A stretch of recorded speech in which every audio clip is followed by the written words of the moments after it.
أعوذ بالله من الشيطان الرجيم بسم الله الرحمن الرحيم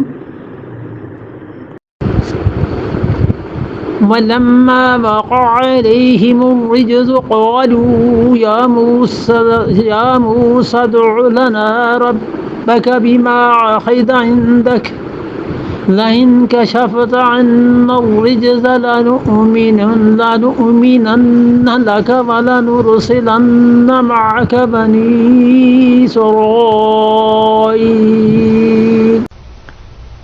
اور ان کی حالت کیا ہو گئی تھی؟ ولما، اور جب بھی. لما کا مطلب جب بھی، جس مرتبہ بھی، یعنی حالت ہی یہ ہو گئی کہ جس بار بھی وقع علیہم، ان کے اوپر پڑا، الرجز، عذاب، جب ان پر عذاب آیا، قالو، جب بھی، یہ 8 عذاب تھے نا، ایک کے بعد ایک آیا، تو جب بھی ان پہ عذاب آیا، یعنی کوئی ایک عذاب بھی نہیں ہے جس میں انہوں نے کچھ سیکھا ہو، بلکہ ہر عذاب پہ قالو کہتے ہیں یا موسیٰ ادع لنا، اے موسیٰ دعا فرما دیجئے، لنا ہمارے لیے، ربک اپنے پروردگار سے، ہمارے واسطے پکار اپنے رب کو، بما، اس چیز کے لیے، عہد عندک،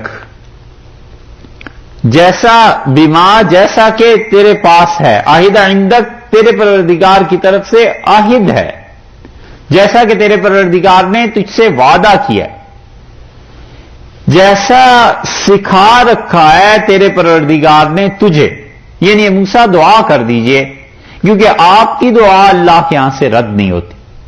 تجربہ ہو گیا نا کہ واقعی اللہ کا مقرب ہے اور واقعی اللہ کا بزرگ ہے اور اللہ کا قریبی دوست ہے یہ، تو جب بھی مصیبت آئی بھاگے اس سے موسیٰ علیہ السلام کی طرف کہ دعا فرمائیں یہ مصیبت ٹل جائے.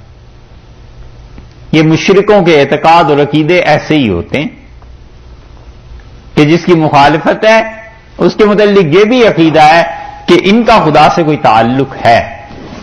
اب بھی ہندوستان میں بعض مرتبہ جو جانے کا اتفاق ہوا تو ہندوؤں کا اثر ایسا محسوس ہوا جیسے وہ، زیادہ تو آپ جانتے ہوں گے، لیکن جو آدمی ذرا سا پارسا ایسا دکھائی دیا اس کے متعلق اس کی دعا اللہ تعالیٰ سنتے ہیں. ان لوگوں کو کوئی خدا سے زیادہ قرب ہے، کوئی سپر چیز ہیں ایسے مسلمان، اور ان کو کہنا چاہیے کہ اللہ تعالیٰ سے مانگتے. یہ ایک تاثر ملا. یہی چیز ہے مشرکین اور اس نے موسیٰ علیہ السلام پہ ظلم کرنے والے، اور پھر جب مصیبت آتی ہے تو کہتے ہیں بما عہد عندک. بما عہد عندک کا ایک ترجمہ تو یہ کیا گیا ہے کہ جو کچھ اللہ نے آپ کو سکھایا ہے، یعنی اللہ کی طرف سے جو تو کوئی کلام پڑھتا ہے اس کلام کے ذریعے اللہ سے ہمارے لیے دعا کر دے. اور یہ کیا گیا ہے ترجمہ بما عہد عندک کہ اللہ تعالیٰ کیا جو تیرا عہد ہے، عزت اور آبرو ہے، تو اس وجہ سے ہمارے لیے مانگ دے. اور کیا مانگ؟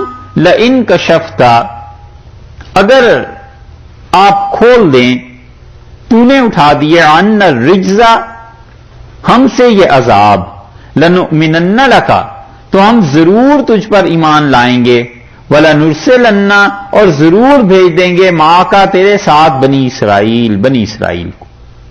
اگر آپ یہ عذاب ہٹا دیں، یعنی دعا کر کے اللہ سے مانگ کے اس چیز کو ہٹا دیں، تو ہم 2 کام کریں گے، لَنُؤْمِنَنَّ لَكَ، آپ پر ایمان لے آئیں گے، آپ کو مانیں گے. ایک بات تو یہ کہہ دی، اور دوسری یہ کہ بنی اسرائیل کو آزادی مل جائے گی اور انہیں ان کی غلامی باقی نہیں رہے گی. یہ 2 ہی چیزیں تھیں جو اس نے موسیٰ علیہ السلام اور فرعون اور اس کے ماننے والوں کے درمیان وہ متنازع تھیں. دونوں چیزوں کا اقرار کر لیا اور یہ بھی مان لیا کہ اللہ کے ایسے اچھے بندے ہو کہ تمہاری دعاؤں سے یہ کام ہو سکتے ہیں.